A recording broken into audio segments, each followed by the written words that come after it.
اعوذ باللہ من الشیطان الرجیم بسم اللہ الرحمن الرحیم یا صاحب الجمال و یا سید البشر من وجهك المنیر لقد نور القمر لا يمكن الثناء كما كان حقه بعد از خدا بزرگ توی قصہ مختصر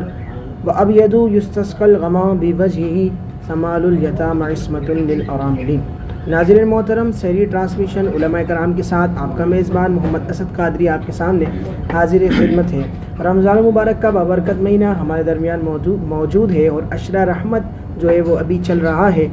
ہمیں اس میں خوب اللہ تبارک و تعالیٰ کی عبادت کرنی چاہیے۔ اللہ تبارک و تعالیٰ ہمیں اپنی عبادت کرنے کی توفیق عطا فرمائے۔ جیسا کہ آپ کو معلوم ہے کہ اس سلسلہ فہم قرآن میں ہم قرآن مجید فرقان حمید کے حوالے سے مختلف سوالات کرتے ہیں اور ان سوالات کے جوابات دینے کے لیے ہمارے ساتھ موجود ہوتے ہیں جناب حضرت علامہ مولانا عادل رضا خان قادری صاحب۔ وہ ہمارے سوالات کے جواب دیتے ہیں اور آقا علیہ الصلوۃ والسلام کی بارگاہ میں اپنی عقیدتیں پیش کرنے کے لیے ہمارے ساتھ ہر سلسلے میں کوئی نہ کوئی ثنا خواں موجود ہوتے ہیں۔ اور آج ہمارے ساتھ سینئر ثنا خواں حیدرآباد کے مشہور و معروف ثنا خواں ہے جو کسی تعارف کے محتاج نہیں، میرے بھائی جناب آصف جلیل صاحب یہاں تشریف فرما ہے، وہ بھی اپنی حاضری پیش کریں گے۔ میں علامہ صاحب سے گزارش کرتا ہوں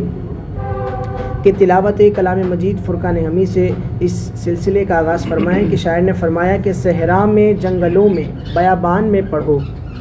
صحرا میں جنگلوں میں بیابان میں پڑھو، مینار گر پڑے تو میدان میں پڑھو، یہ بے خبر نجومی تمہیں کیا بتائیں گے، کل ہونے والا کیا ہے قرآن میں پڑھو، کل ہونے والا کیا ہے قرآن میں پڑھو۔ اعوذ باللہ من الشیطان الرجیم، بسم اللہ الرحمن الرحیم،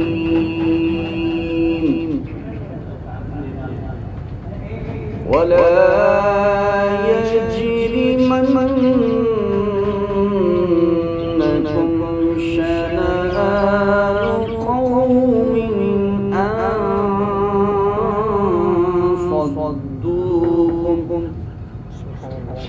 أن صدوكم عن المسجد الحرام أن تعتدوا وتعاونوا على البر والتقوى ولا تعاونوا على الإثم والعدوان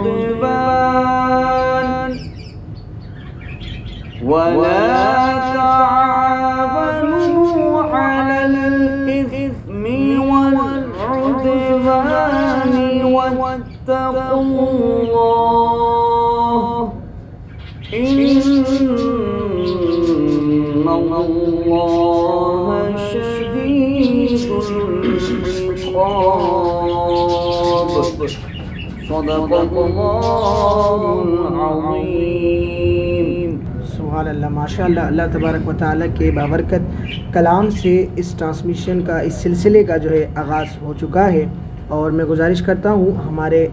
آصف جلیل بھائی سے کہ وہ بارگاہ رسالت میں اپنی عقیدت پیش کریں کہ ابھی نہ چھیڑ صبا سنبل و گلاب کی بات، ابھی نہ چھیڑ صبا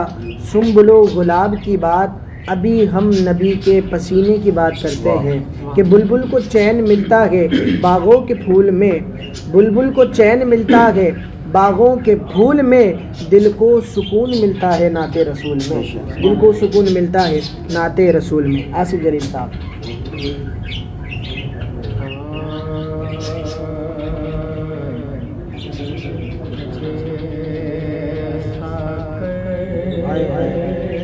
کیا بات ہے، سبحان اللہ۔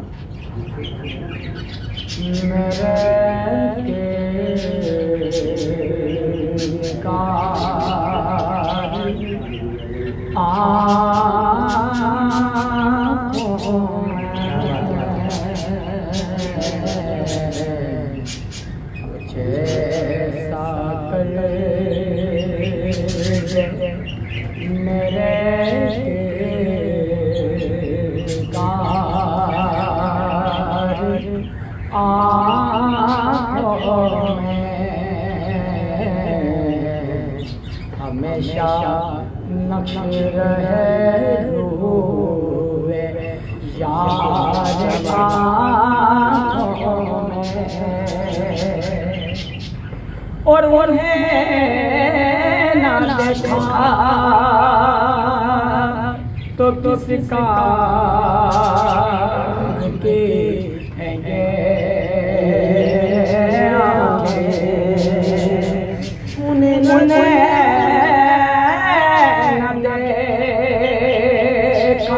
تو کس کام کی ہیں گے آنکھیں، انہیں نہ دیکھا تو کس کام کے ہیں گے آنکھیں، انہیں نہ دیکھا تو کس کام کے ہیں گے آنکھیں، یہ ساری بہار آنکھوں میں، یہ سارے بہار آنکھوں میں، کیا بات ہے، اور یہ دل تڑپ کے کہیں آنکھ میں نہ آ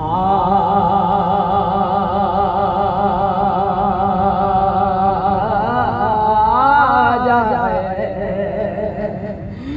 یہ دل تڑپی کہ کہیں آنکھ میں نہ آ جائے، کہ پھر رہا ہے کسی کا مزار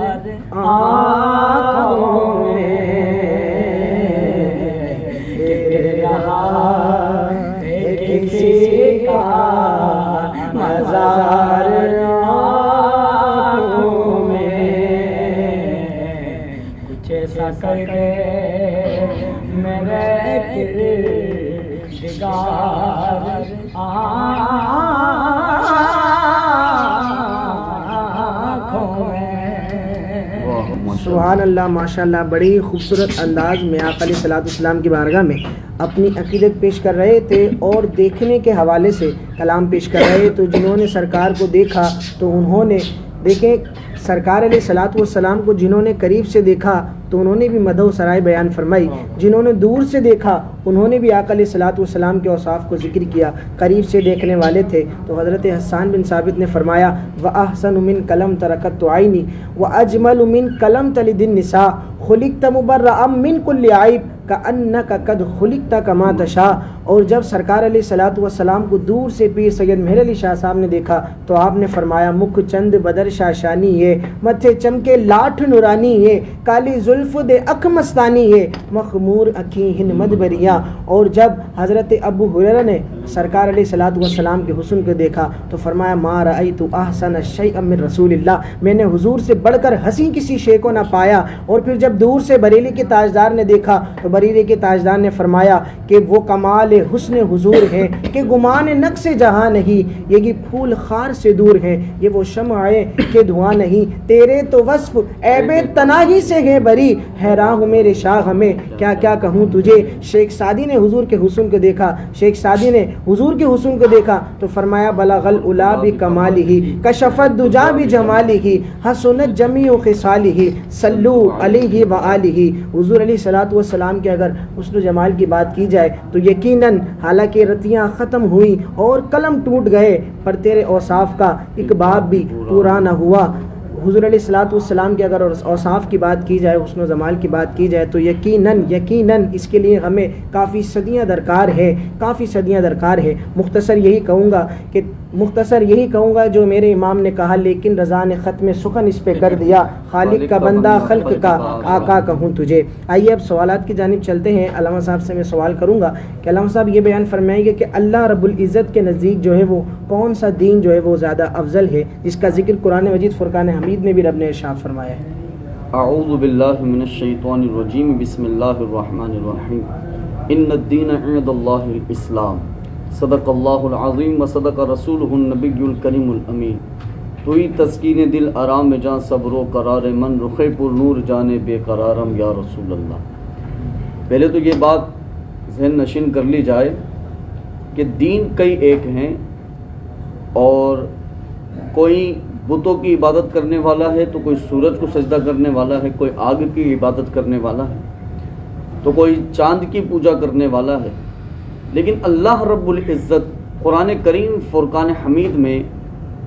کون سا دین اللہ کے نزدیک پسندیدہ ہے اس کا ذکر فرما رہا ہے کہ ان الدین عند اللہ الاسلام، کہ بے شک اللہ کے نزدیک دین اسلام ہی وہ پسندیدہ دین ہے کہ جس کو اللہ پسند فرماتا ہے، جس پر عمل کرنے کا حکم اللہ رب العزت نے دیا ہے، جس کو تسلیم کرنے کا حکم اللہ رب العزت نے دیا ہے، جس کے آگے سر تسلیم خم کرنے کا حکم اللہ رب العزت نے دیا ہے، وہ ہے دین اسلام، کہ اتنا بابرکت، اتنا پاکیزہ مذہب ہے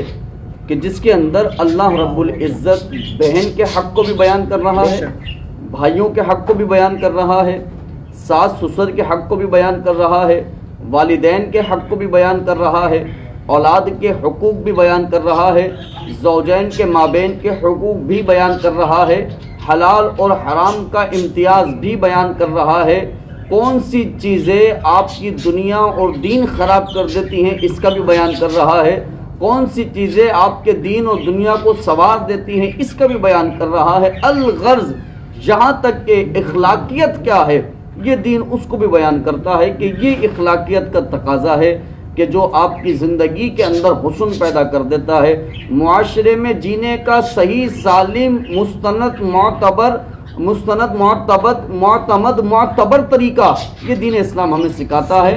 کہ اس طرح سے آپ نے دین اسلام اگر آپ عمل کرتے ہیں، دین اسلام کو اگر آپ تسلیم کرتے ہیں تو یہ تمام طریقہ کار آپ کو عطا فرماتا ہے۔ اور دیکھیے اس دین کے اندر دیگر ادیان اگر آپ اٹھا کر دیکھیں تو اس کے اندر کئی جگہ پر عورتوں کے ساتھ نا انصافی کی جاتی ہے کہ ان کا حق طلب کر لیا جاتا ہے۔ آپ دیگر ادیان کا مطالعہ اگر آپ نے کیا ہوگا تو آپ نے تاریخ پڑھی ہوگی کہ عورت کو جو حق دینا چاہیے وہ حق نہیں دیتے بلکہ اس کو پیر کی جوتی سمجھ لیتے ہیں۔ لیکن دین اسلام نے آ کر عورت کے جتنے حقوق ہیں ان تمام حقوق کو بیان کر دیا، یہاں تک کہ جو اسلام سے پہلے کا وہ تھا زمانہ جاہلیت تھا، جو آپ کہہ لیں جوہلا عرب تھے، ان کی اگر آپ نے تاریخ پڑھی ہو تو آپ نے دیکھا ہوگا کہ وہ عورت پیدا ہوتے اسے زمین میں گاڑ دیا کرتے تھے، اس کو پیر کی جوتی سے بھی بدتر سمجھا کرتے تھے۔ لیکن اسلام آیا نا تو اسلام نے آ کے عورت کو مرتبہ دیا، عورت کو مقام دیا، اور یہ بیان کیا کہ اسلام عورت کو اتنا ہی عزت دیتا ہے جتنی مرد کو دیتا ہے۔ اسلام نے اعتدال کو برابر رکھا ہے کہ ان کے درمیان اعتدال ہے، ان کے درمیان عزت اور آبرو میں برابری ہے۔ اور دیکھیے کہ دین اسلام کتنا پیارا مذہب ہے۔ مکۃ المکرمہ کے درمیان سامنے اگر کوئی کھڑا ہوتا ہے تو اس کے اندر پاکستان کا بھی کھڑا ہے، اس کے اندر یورپ کا بھی کھڑا ہے، اس کے اندر افریقہ کا بھی کھڑا ہے، دیگر ممالک کے لوگ کھڑے ہیں۔ ان کھڑے ہونے والوں میں کوئی صحت والا ہوتا ہے، کوئی کمزور ہوتا ہے، کوئی گورا ہوتا ہے، کوئی کالا ہوتا ہے، کوئی عربی بولنے والا ہوتا ہے، کوئی اردو بولنے والا ہوتا ہے، کوئی انگلش بولنے والا ہوتا ہے۔ لیکن آپ دیکھیں کہ اسلام کتنا پیارا مذہب ہے، اعتدال کیسا ہے کہ سب کو ایک صف میں کھڑا کر دیا ہے، وہ چاہے کمزور ہو، چاہے صحت والا ہو، کالا ہو کہ گورا ہو، سب ایک صف میں کھڑے ہیں۔ وہاں پر کالے گوروں کی الگ صف نہیں ہے کہ گورا جو ہے وہ الگ صف بنا کے کھڑے ہو جائیں اور جو کالے لوگ ہیں وہ الگ صف بنا کے کھڑے ہو جائیں، یا جو بیمار ہیں ان کی الگ صف ہو جائے، جو صحت کاملہ والے ہیں وہ الگ صف والے ہو جائیں، نہیں، بلکہ ایک صف میں کھڑے ہیں کہ ایک اسود نامی شخص آقا کریم صلی اللہ علیہ وآلہ وسلم کے پاس آیا، اس کو اسود کہتے ہیں، اردو کے اندر ترجمہ کالا ہو جاتا ہے اور عربی میں اسود کہا جاتا ہے، تو اس کا نام ہی اسود تھا، یعنی اتنا کالا تھا اس کا نام ہی اسود پڑ گیا تھا۔ تو وہ حضور صلی اللہ علیہ وآلہ وسلم کی بارگاہ میں آیا اور فرمایا کہ اگر میں اسلام قبول کر لیتا ہوں تو اسلام مجھے کیا دے گا، کون سی عزت اسلام مجھے عطا فرمائے گا؟ تو اب اسلام سے قبل تو اس کو معاشرے میں عزت دار نہیں سمجھا جا رہا تھا، تو اس نے سوال کیا کہ یا رسول اللہ اگر میں اسلام قبول کر لیتا ہوں تو اسلام مجھے کتنی عزت دے گا؟ میرا آقا کریم صلی اللہ علیہ وآلہ وسلم نے فرمایا دین اسلام وہ اعتدال والا مذہب ہے کہ جن صفوں میں صدیق و عمر کھڑے ہوتے ہیں انہی صفوں میں تجھے بھی کھڑا کیا جائے گا۔ یہ اعتدال، یہ عزت ہے، یہ اسلام آپ کو عزت دے رہا ہے۔ اس سے بڑھ کر اور کیا عزت ہوگی کہ آپ کو کمتر نہیں سمجھا جا رہا کہ آپ اگر عربی النسل نہیں ہیں تو آپ ان صف میں کھڑے نہیں ہو سکتے، آپ اگر رنگ کے کالے ہیں تو آپ گورے کے برابر میں کھڑے نہیں ہو سکتے ہیں۔ ایسا اسلام کے اندر کوئی کانسیپٹ نہیں ہے۔ تو اسی وجہ سے اللہ رب العزت نے اس دین کو پسند فرمایا اور فرمایا ان الدین عند اللہ الاسلام، کہ اسلام وہ بابرکت مذہب ہے کہ جس میں حلال اور حرام کا بھی امتیاز ہے، جس میں اعتدال کا بھی درس دیا جاتا ہے، جس کے اندر والدین کا ادب کیسے کرنا ہے کہ وَلِلْوَالِدَيْنِ احسانا، اس میں والدین کے ساتھ احسان کرنا ہے، یعنی ان کے ساتھ بھلائی کرنی ہے، اللہ اس کا بھی حکم ارشاد فرما رہا ہے، جس کے اندر رسول اکرم صلی اللہ تعالی علیہ وآلہ وسلم کا ادب کس طرح سے کرنا ہے وہ بھی بیان ہو رہا ہے۔ اللہ کے کلام کی حفاظت، اللہ کے کلام کی تلاوت، اللہ کے کلام کو دنیا میں کس طرح سے پھیلانا ہے اس کا بھی اللہ رب العزت بیان فرما رہا ہے، جس کے اندر دیگر انبیاء پر ایمان لے کر کے آنا ہے، ملائکہ پر، کتب پر ایمان لے کر کے آنا ہے۔ اسی دین، اسی اسلام کے اندر، دین اسلام میں اس کا بھی بیان فرما رہا ہے، جس کے اندر شراب حرام ہے اور دیگر مشروبات جو نشاور نہ ہو وہ حلال ہے، اس کا بھی اس دین کے اندر بیان فرما رہا ہے، جس کے اندر خنزیر کا گوشت حرام ہے اور اس کے علاوہ دیگر گوشت جو اللہ نے حلال کر دیے ہیں اس کا بھی ذکر ارشاد فرما رہا ہے۔ الغرض آپ جب اسلام کا مطالعہ کرنے بیٹھیں تو آپ پڑھتے چلے جائیں گے اور آپ دیکھیں گے کہ وہ چیز جو اخلاقیت کے تقاضے کے خلاف ہوتی ہیں قرآن اس کی بھی مخالفت کرتا ہے، اور جو موافق ہوتی ہیں قرآن اس پر اتفاق کرتا ہے۔ یہ دین اسلام اس کو اپنانے کا حکم دیتا ہے۔ تو اس لیے اللہ نے فرمایا ان الدین عند اللہ الاسلام، کہ تمام ادیان میں اللہ کے نزدیک سب سے بہتر، سب سے افضل دین اسلام ہے۔ اور میں یہ کہوں اپنے ناظرین سے کہ الحمدللہ ہم جتنے اللہ کو سجدہ شکر کریں کم ہے کہ اللہ رب العزت نے ہمیں کسی اور دین میں نہیں پیدا کیا بلکہ ہمیں دین اسلام کے اندر پیدا کیا ہے۔ ہم اس گھر میں پیدا ہوئے کہ جہاں پر قرآن کی تلاوتیں کی جاتی ہیں، 5 وقتہ نماز پڑھی جاتی ہے، یہی اللہ کی سب سے بڑی نعمت ہے۔ اگر بندہ اسی کا سجدہ شکر کرتا رہے تو ساری زندگی سجدہ شکر کرتا رہے لیکن اس نعمت کا حق ادا نہیں ہو سکتا۔ اللہ رب العزت ہم سب کو، ہماری نسلوں کو اس دین پر قائم رہنے کی توفیق نصیب فرمائے۔ آمین آمین آمین بجاہ النبی الامین۔ بڑے خوبصورت انداز میں علامہ صاحب نے واضح فرمایا کہ بے شک اللہ تبارک و تعالیٰ کے نزدیک جو دین ہے، افضل دین ہے، وہ دین اسلام ہے۔ اور بڑی خوبصورت بات ارشاد فرمائی کہ دین اسلام سے قبل چونکہ یہ دستور تھا، جہالت کا دور تھا کہ جب بھی بیٹی پیدا ہوتی تو اس کو زندہ دفن کر دیتے، تو اللہ یہ بھی حضور علیہ الصلوۃ والسلام کے صدقے طفیل سے یہ عزت عورت کو اللہ تبارک و تعالیٰ نے عطا فرمائی۔ حدیث مبارکہ ہے، فرمایا کہ اذن اللہ تعالی تلک السنۃ لنساء الدنیا ان یحملن ذکورا کرامۃ لرسول اللہ۔ چونکہ جہالت کا دور تھا، اللہ تبارک و تعالی نے جب اس سال، جس سال آقا علیہ الصلوۃ والسلام کی ولادت ہوئی، تو تمام عورتوں کو یہ حکم دے دیا کہ اللہ انہیں لڑکی نہیں بلکہ لڑکا عطا فرمائے گا۔ تو یہ بھی حضور علیہ الصلوۃ والسلام کے صدقے سے ہی ہمیں یہ نعمت عطا ہوئی ہے۔ اللہ تبارک و تعالی ہمیں دین اسلام پر قائم رہنے کی توفیق عطا فرمائے۔ علامہ صاحب اگلا سوال جو قرآن مجید فرقان حمید میں بادشاہ کا ذکر ہے، بادشاہ حقیقی تو رب کائنات ہے، لیکن جو قرآن مجید میں بادشاہ کا ذکر ہے اس حوالے سے ناظرین کو بیان فرمائیے گا۔ اعوذ باللہ من الشیطان الرجیم، بسم اللہ الرحمن الرحیم۔ اللہ رب العزت نے بادشاہت کا ذکر فرمایا ہے، قل اللہم مالک الملک تؤتی الملک من تشاء وتنزع الملک ممن تشاء وتعز من تشاء وتذل من تشاء بیدک الخیر انک علی کل شیء قدیر۔ معاملہ یہ تھا کہ جب غزوہ خندق میں آقا کریم صلی اللہ تعالی علیہ وآلہ وسلم نے 10 صحابہ کرام علیہم الرضوان کی ٹولیاں بنائیں اور ان سے یہ کہا کہ آپ یہ خندق کے میدان کے اندر یہ جو فلاں زمین کا حصہ ہے اسے کھودنا شروع کر دیں، تو صحابہ کرام علیہم الرضوان جب اسے کھود رہے تھے تو ایک چٹان صحابہ کرام علیہم الرضوان کے سامنے وہ نمودار ہوئی کہ صحابہ اسے توڑ نہ سکے۔ تو صحابہ نے حضرت سلمان فارسی رضی اللہ تعالیٰ عنہ کو کہا کہ آپ جائیے اور آپ حضور اکرم صلی اللہ علیہ وآلہ وسلم کو بلا کر کے لے کر آئیے۔ اب آقا کریم صلی اللہ علیہ وآلہ وسلم آئے، تشریف لائے، اور حضور نے وہ اوزار لیا، اور آقا نے جب ضرب لگائی، آقا نے جب اس کو مارا تو ایک روشنی نکلی، تو حضور نے نعرہ تکبیر بلند کیا کہ اللہ اکبر، اے صحابہ خوشخبری ہو کہ مجھے یہاں سے حیرا کے محلات نظر آ رہے ہیں۔ پھر حضور نے ضرب لگائی اور پھر تکبیر بلند کیا اللہ اکبر، اور فرمائے صحابہ تمہیں مبارک ہو، مجھے یہاں سے روم کے محلات نظر آ رہے ہیں۔ پھر حضور نے ضرب لگائی اور فرمایا صحابہ تمہیں مبارک ہو، مجھے یہاں سے فارس کے محلات نظر آ رہے ہیں، یعنی مسلمانوں کی حکومت ان ممالک میں ہوگی۔ تو جب منافقین کو یہ بات پتہ لگی تو ان سے برداشت نہ ہوا، مذاق اڑانے لگے اور کہنے لگے کہ کبھی ایسا ہو سکتا ہے کہ مدینے میں رہنے والے صلی اللہ تعالیٰ علیہ وآلہ وسلم دنیا بھر کے اندر ان کی حکومت ہو جائے، یہ جو ایک عجیب ہے۔ ان کے نزدیک ایسی بات تھی کہ یہ تو عجیب بات کر رہے ہیں کہ مسلمان حیرا کے محلات بھی دیکھ رہے ہیں، مسلمان یہاں بیٹھے بیٹھے روم کے محلات بھی دیکھ رہے ہیں، فارس کے محلات بھی دیکھ رہے ہیں۔ تو اس موقع پر اللہ نے قرآن میں جواب دیا ان منافقوں کو کہ اے محبوب ان منافقوں سے کہہ دو کہ بے شک اللہ جسے چاہے بادشاہت عطا فرمائے، جس سے چاہے بادشاہت چھین لے، یہ اللہ کی قدرت ہے۔ اور فرمایا صرف اتنا ہی نہیں بلکہ وَتُعِزُّ مَا تَشَاءُ وَتُذِلُّ مَا تَشَاءُ، بڑی کامن آیت مبارکہ ہمارے ناظرین اس آیت کو پڑھتے بھی ہوں گے، بہت سارے لوگوں کو یاد بھی ہوتی ہے، اگرچہ تلفظ نہیں ہوتا، لیکن چونکہ یہ آیت بڑی کامن ہے تو اس آیت کو سننے کا مزہ بھی اب ایسے آتا ہے کہ اللہ فرما رہا ہے کہ اللہ جسے چاہے عزت عطا فرمائے اور جسے چاہے ذلیل کر دے، ذلت دے دے، اور ایسی عزت عطا فرمائے، ایسی عزت عطا فرمائے کہ آج دنیا کا دوسرا بڑا مذہب دین اسلام۔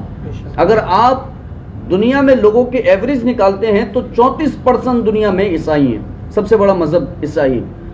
23% دنیا کے اندر عیسائیوں کے بعد مسلمانوں کا ایوریج آتا ہے کہ 23% مسلمان ہیں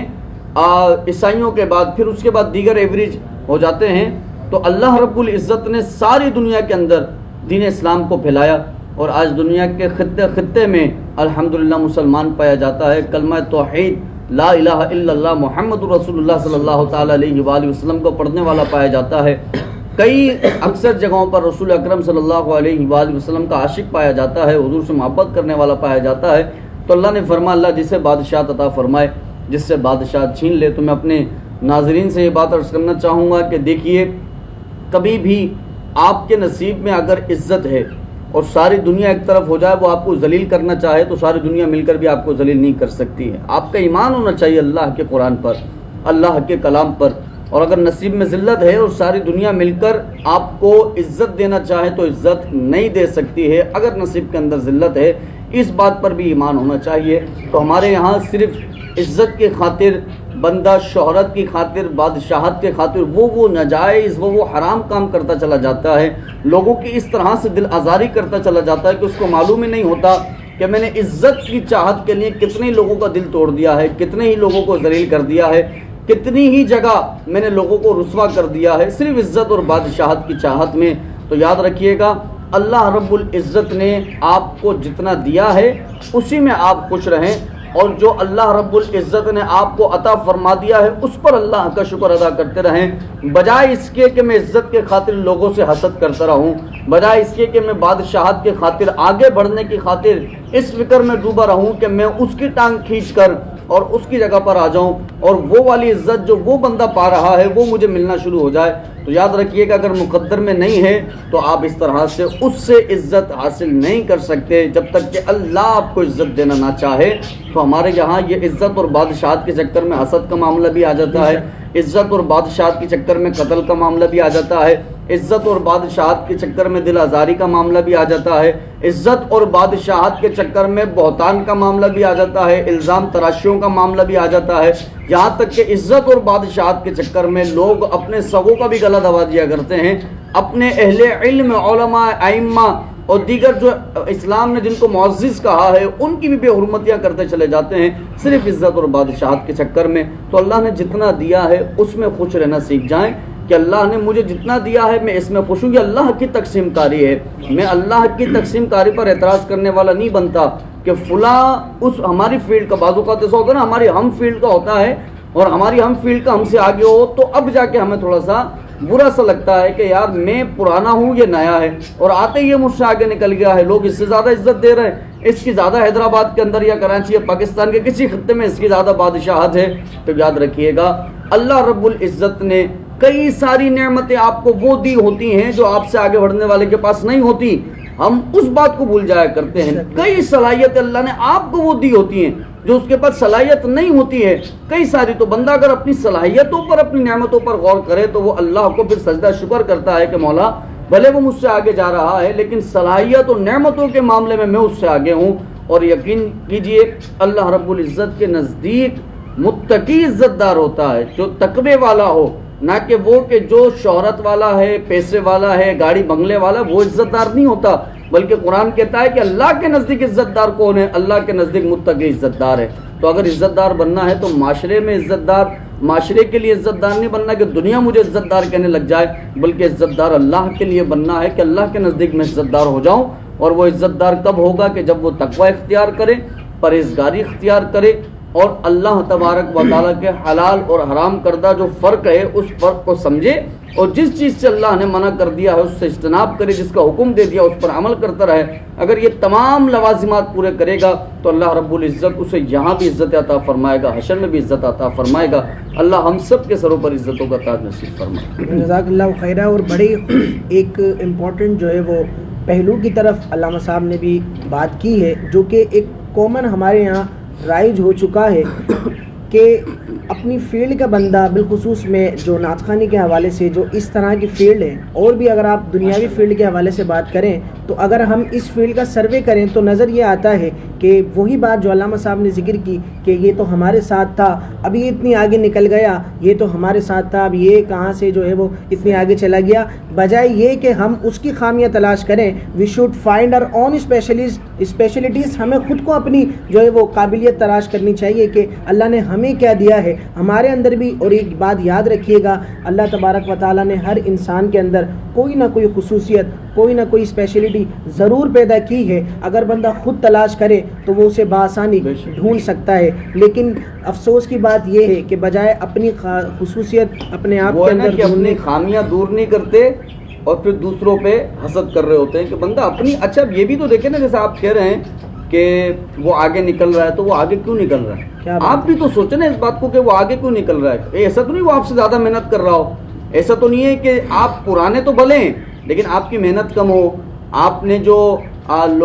آگے بڑھنے کے لوازمات ان کو پورے طرح سے اپنایا نہ ہو، اور جو نیا بندہ آیا ہے اس نے کم وقت میں اتنی محنت کی ہو کہ وہ آپ سے آگے نکل گیا ہو. تو بندہ یہاں پر یہ بھی غور کر لے کہ کہیں میرے اندر کیا خامی رہ گئی ہے، یا پھر ایسا ہے کہ پہلے میں صحیح تھا اب کچھ خامیاں پیدا ہو گئی میرے کچھ غلطیوں کی وجہ سے، کچھ نااہلی کی وجہ سے، کچھ غفلت کی وجہ سے. اگر آپ بھی خامیاں دور کرتے ہیں اور آپ بھی ان لوازمات کو اپنائیں گے تو انشاءاللہ آپ بھی اسی مقام کے آپ اس سے آگے پہنچ جائیں گے. تو بات یہ ہے کہ آپ نے بہت اچھی بات کہی کہ بندہ جو ہے یہاں پہ یہ بھی غور کر لے کہ آپ اپنے اندر جو اسپیشلٹی آپ کی جو ہیں، جو بھی آپ کی صلاحیتیں ہیں، اس کو آپ کتنا اور نکھار سکتے ہیں، اس کو کتنا ابھار سکتے ہیں. علامہ صاحب میں ایک بات کہا کرتا ہوں کہ آج ہر بندہ اس چکر میں لگا ہوا ہے کہ بس دنیا میں مقبول ہو جاؤں، میری بابا ہو جائے. تو مقبول ہونے کے لیے مقبول بارگاہ ہونا ضروری ہے. جیسے علامہ صاحب نے کہا کہ بندہ یہ تو نہیں دیکھ رہا، بھائی یہ دیکھ رہا ہے کہ بس لوگ مجھے کیا کہیں گے. ارے یہ تو دیکھ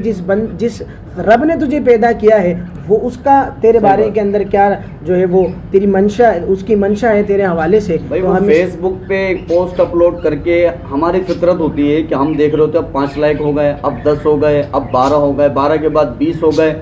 جبکہ آپ کو یہ اچھی طرح سے معلوم ہے اس 20 میں سے 10 اور 12 اتنے لوگ ہوتے ہیں کہ جو آپ کو جانتے ہی نہیں. وہ آپ کے پاس ایڈ ہوتے ہیں، وہ آپ کو جانتے نہیں ہے کہ آپ کس شہر کے ہیں، آپ کے مزاج کیا ہے، آپ کا طریقہ کار کیا ہے، آپ کون سی زبان بولتے ہو، کچھ نہیں جانتے. بس وہ آپ کی تصویر آتی ہے، وہ لائک کا بٹن دباتے ہیں اور اوپر کر دیتے ہیں. ہم سمجھتے ہیں کہ ہم بڑے لوگوں کے اندر پاپولر ہیں. بھائی اس میں سے 12-15 لوگ تو آپ کو بالکل ہی نہیں جانتے. 5 لوگ ہوتے ہیں جنہوں نے آپ کے ساتھ بیٹھنا ہوتا ہے، آپ کے ساتھ کھایا پیا ہوتا ہے، آپ کی زبان بھی جانتے ہیں، آپ کی عادت کو بھی جانتے ہیں. تو بندہ جن میں رہ رہا ہے ان کے اندر اگر لائک کیا جاتا ہے تو یہ ہے اصل مقبولیت. جن کے ساتھ اٹھتا ہے، بیٹھتا ہے، کھاتا ہے، پیتا، اگر وہ آپ کو لائک کرتے ہیں تو سوچ سمجھے کہ ہاں اب میں عزت دار ہوں. بجائے ہم اس کے چکر میں کہ آج میرے 1 گھنٹے میں 300 لائک آ گئے، 300 میں سے میرے 50 دل والے لائک آ گئے اور کچھ ایسے لائک آ گئے. تو بندہ اس میں غور کرنے سے بجائے جن لوگوں میں اٹھ رہا بیٹھ رہا ہے ان میں اپنے آپ کو عزت دار بنا لے. اگر وہ آپ کو لائک کر رہے ہوں گے تو آپ اصل میں یہاں پر عزت کے سب قابل سے بڑی بات علامہ صاحب، اپنے گھر میں ہی بندہ اگر دیکھ لے، دوستوں کی تو آپ نے بات کی، اگر گھر سے ہی اس کو پوچھا جائے کہ اس کے مزاج کی کیا بات ہے تو اس کی سارا کچا چٹھا جو ہے وہ کھل کر ایک حضور صلی اللہ علیہ وسلم نے حدیث مبارکہ میں حضور نے فرمایا تمہارے نزدیک بہترین بندہ وہ ہے جو اپنے گھر والوں کے لیے بہترین ہے. کیا بات ہے. آقا نے فرمایا بہترین وہ جو اپنے گھر والوں کے لیے بہتر ہے. گھر والے خوش ہوں اس سے، والدین اس سے خوش ہوں، اس کی وائف زوجہ اس کی خوش ہو، اس کے بچے اس سے خوش ہوں. حضور فرماتے تم میں بہترین وہ ہے جو تمہارے اپنے گھر والوں کے لیے بہترین ہوتا ہے. تو یہ ہمیں تھوڑا سا غور کرنا چاہیے اس بات پر. اللہ تبارک و تعالی ہمیں سمجھنے کی توفیق عطا فرمائے، اپنی حقیقی محبت اور اپنی حقیقی جو ہے وہ عبادت کرنے کی توفیق عطا فرمائے. آئیے میں ایک پروگرام کے اندر ایک کلام بھی شامل کرتا ہوں ان اشعار کے ساتھ کہ بہار جاں فضا تم ہو، نسیم گل ستا تم ہو، بہار باغ رضواں تم سے ہے، زیب جنا تم ہو، کجا ہم خاک افتادہ کجا تم اے شہ بالا، اگر مثل زمیں ہم ہیں تو مثل آسماں تم ہو. مصطفیٰ رضا خان صاحب کا یہ شعر ہے. آپ نے فرمایا کہ اگر مثل زمیں ہم ہیں تو مثل آسماں تم ہو. اب حضور کو جب مثل آسماں کہہ دیا، چونکہ علمی گھرانہ ہے، علمی خاندادہ ہے، تو آپ نے کہا کہ مثل آسماں تم ہو. تو اب چونکہ یہاں پر ایک بات ہے، ایک پہلو ہے، عشق کا تقاضا یہ نہیں تھا کہ حضور کو مثل آسماں کہا جائے، تو پھر اس کا ازالے کے طور پر اگلا مصرع لکھا، فرماتے ہیں یہ کیا میں نے کہا مثل سما تم کو معاذ اللہ، یہ کیا میں نے کہا مثل سما تم کو معاذ اللہ، منزہ مثل سے برتر زہر وہم و گما تم ہو، منزہ مثل سے برتر زہر وہم و گما تم ہو. مداح پیمبر کی زبان کھلتی ہے. آصف جلیل صاحب.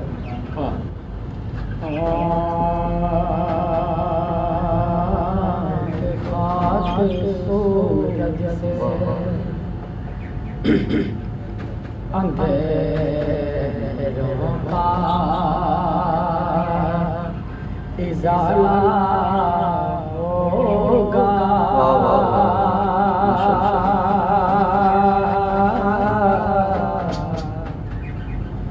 خاک سورج سے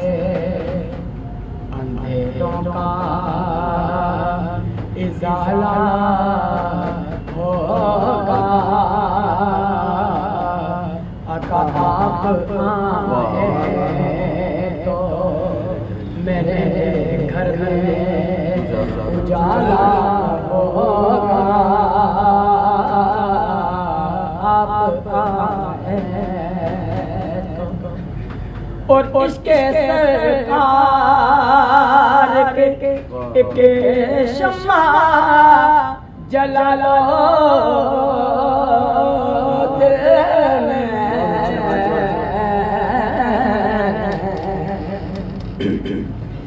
اس کے سرکار کے شمع جلا لو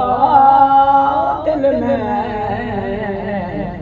کیونکہ بعد مرنے میں بھی اجالا ہوگا،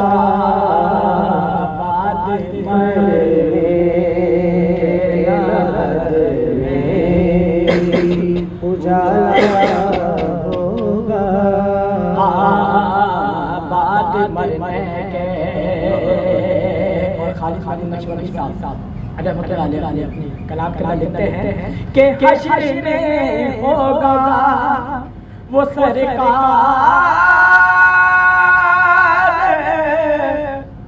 کے جھنڈے کے تلے،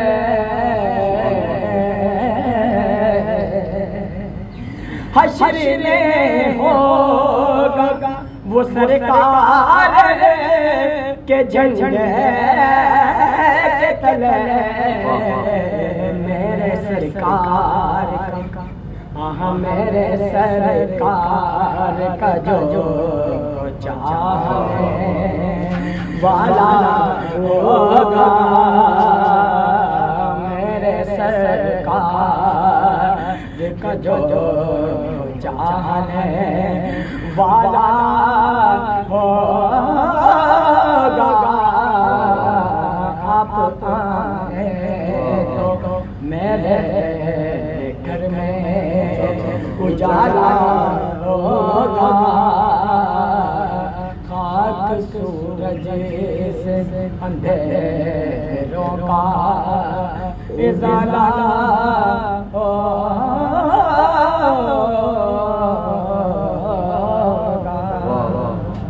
اسی کے ساتھ ہی اپنے میزبان محمد اسد قادری کو اگلے پروگرام تک کے لیے اجازت دیجیے، اور آپ یہ ٹرانسمیشن دیکھ رہے ہیں H22 نیوز اور HMC اسلامک چینل پر۔ السلام علیکم ورحمۃ اللہ وبرکاتہ۔